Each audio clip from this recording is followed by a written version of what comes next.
we are continuing to work with one-stop permitting, and we have direct links to the one-stop permitting site. And if you go to the next slide, please. We have made changes to our application so people can go to the right place instead of, it's probably a lucky thing that most people weren't really trying to use the site that it was there before, and they get their 404 error.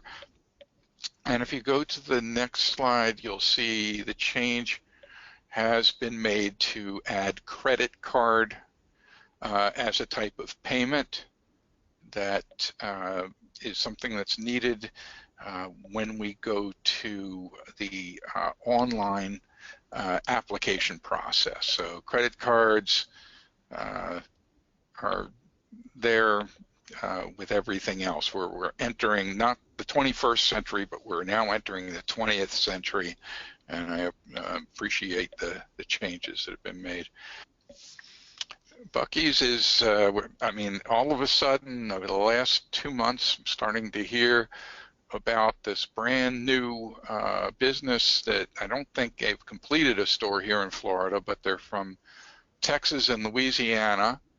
And the trip generation for these things, we just don't know what to do, but we are planning.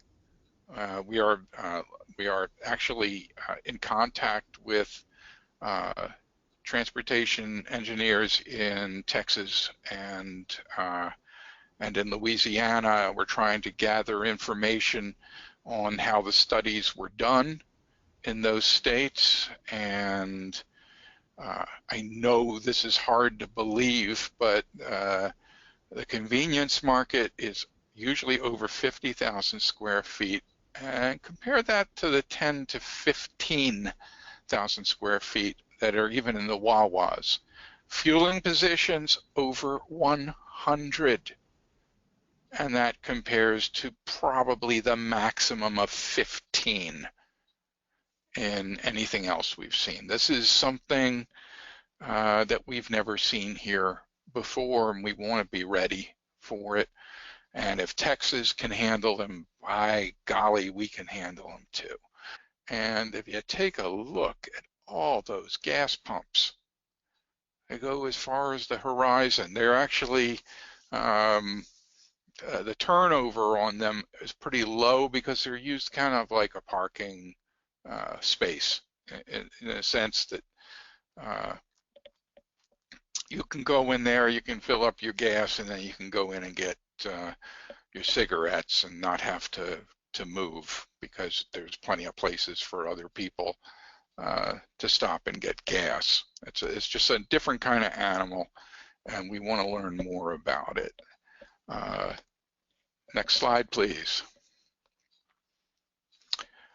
This is a very small portion of a site plan that has come in Volusia County, and the fueling positions at this Buc-ees that's being proposed is 120, and again around 50 to 60,000 square feet. You can see all the parking, and if I were to zoom out, you would see that this is part of another major development. Next slide. I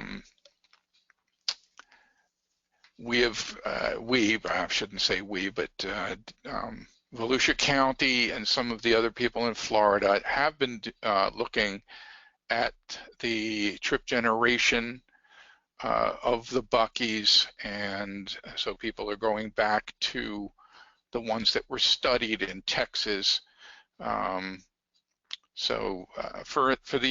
instance, we're talking, if you look down at the bottom of the total traffic counts, we're talking almost 20,000 vehicles a day, and that's a lot of traffic. But I imagine it's not going to be the same as if you just used the simple rate. So we want to find out more about it. Next slide. Yeah, that's just another rendering of the gigantic, I can't believe it. That is a convenience market and the largest in the world. Okay, next slide. Okay, and from your help desk, if you go to the next slide, I don't know how many of you have ordered your USB drives with the Access Management Library on it, but if you haven't, get with myself or Juan Mojica, and we will send you a nicely branded USB drive with the DOT logo on it, and it has not only Florida guidance but national guidance,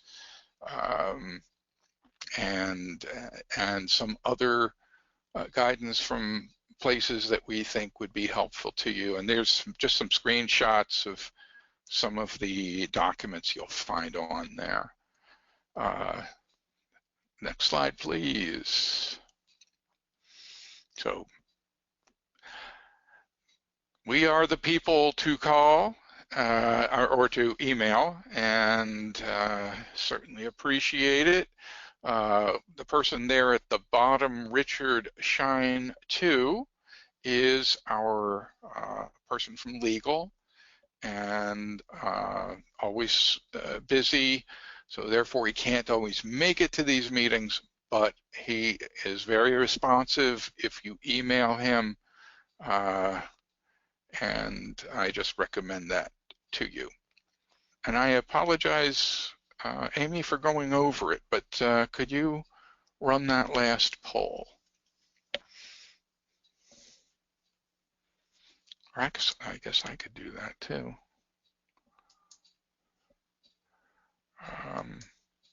Yeah. Have you ever needed geo-coordinates of driveways in your job? Because I know we have some interest from people in safety and also people in traffic operations whose jobs are safety also. Okay, it looks like we're done here. Yeah, yeah. I'm gonna close it. Yeah. And share it. Yeah.